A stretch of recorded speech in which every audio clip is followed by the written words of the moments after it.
Now this is the first batch of tilapia raised here in Hurlock. From here, they go to the wholesaler. Now this is a special type of fish, and I'll tell you why. Because they've been raised in a controlled environment. Fish here are fed organically. They've been here since July, and now they've matured. Workers here say 79% of our fish comes from outside the U.S. It's their hope to get the U.S. fishing industry back on the map with a different way of doing things. To be able to produce fish inside of factories in clean water, without contamination, without any PCB, lead, mercury, or worms in it. Because right now, so this country and this state can compete against the foreign imports that are coming into this country. Workers here at WaterLand Fisheries say they expect to break ground in about 2 weeks on a new building. That means more tanks, more fish. People here say that makes them one of the largest organic fisheries in the nation. We're reporting in Hurlock. Joby Paniker, WBOC News.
Just a bit bigger.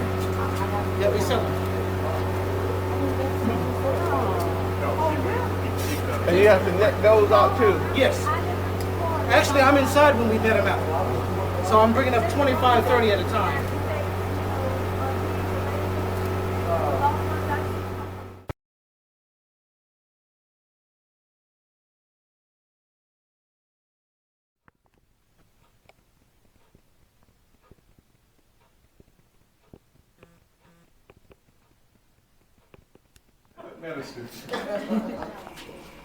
First of all, let me express my profound gratitude and appreciation for each and every one of you coming out. I want to thank you both individually and collectively in that respect. And what you're seeing today is a fulfillment of a 30-year dream that I've had, and that is to be able to create some kind of a structure that will compete with the seafood industries that are being developed around the world. When I was an assistant secretary, ranking in the Department of Commerce with President Carter, I headed up the Development Commission of the Southern and Eastern Governors, and one of the groups that came to me at that time was the seafood industry, the classic seafood industry in America. They came to me and asked me, said, Dr. Evans, we need some help. And I said, what's the problem? They said, we need some help because our seafood industry is dying. We're dying, and nobody wants to help us. And they said, can you help us? I said, yeah, I'll do some things in the United States for you. And I said, and besides that, I'll set up I'll start taking trade missions for you around the world in the third world nations, which I did in Latin America, Venezuela, Colombia, and Africa, and places like that. In addition to that, I started putting in money, and I set up the Hilton Head Seafood Co-op, and I built a crabbing facility on Johns Island, and put some blacks into the shrimping industry in Louisiana, and I started the Midwest Seafood Distribution Program, trying to help the seafood and the watermen in the United States, period.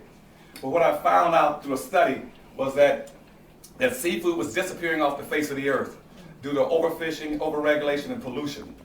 And that right now, every day, we dump something like approximately 20 million tons of raw sewage in the east coast and west coast of the United States into our waters and from the toilets. And the fish is eating that, so the fish now got worms in them. And we got dead zones all over the United States and the Great Lakes and in the Gulf. And even here in Chesapeake Bay, you got dead zone where fish are not even growing anymore, can't grow. Oysters are gone, crabs are gone.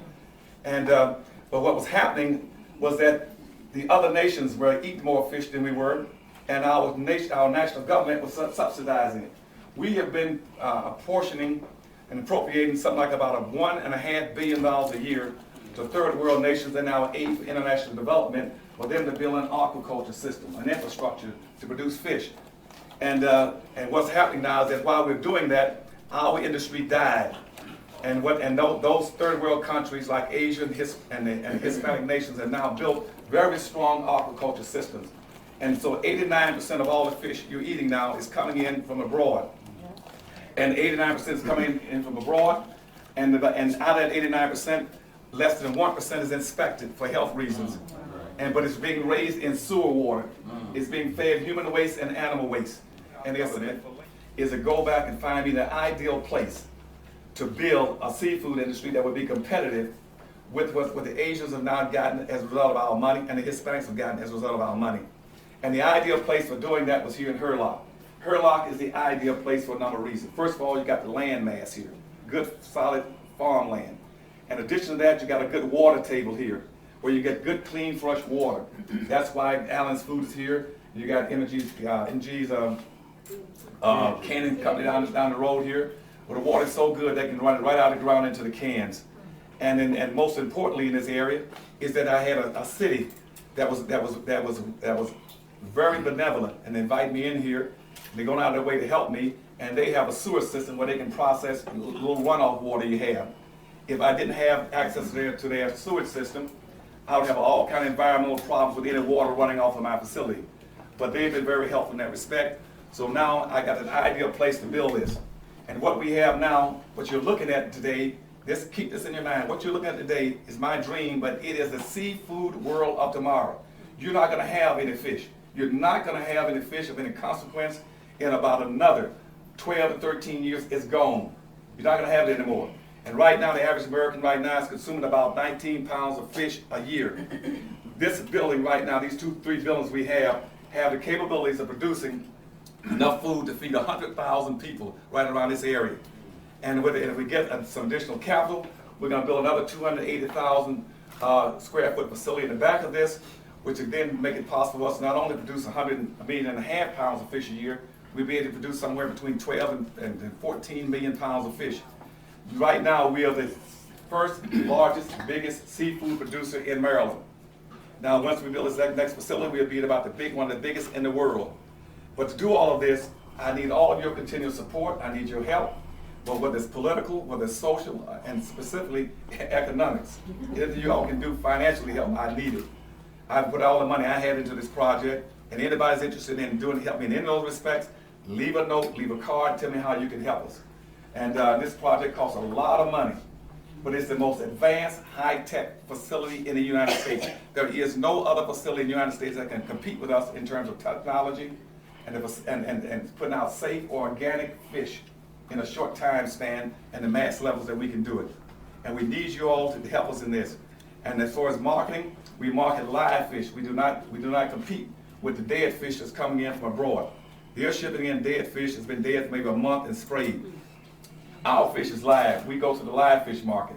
When people buy our fish, they come in, buy it in tanks, they haul it off while the fish is still live. This is particularly true with Asians who want live fish for sushi and everything else. And we have a marketing belt that runs from Washington, D.C. to Ontario, Canada. And right now we can sell almost every fish we can raise. And we're just getting ready now to go into our marketing and our operational cycle. As of next week, our second building is through. We've got to put in a few more tanks.